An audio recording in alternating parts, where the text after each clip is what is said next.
يا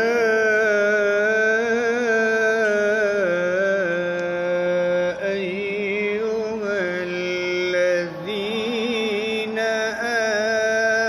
آمنوا إذا نودي للصلاة من يوم الجمعة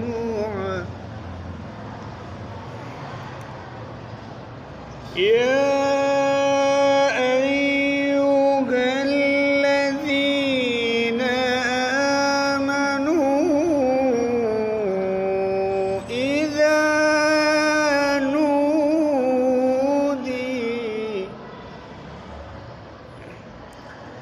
إذا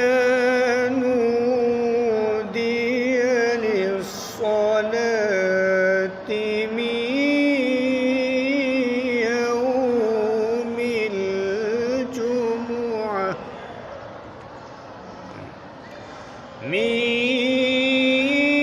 يوم الجمعة فاسعوا إلى ذكر الله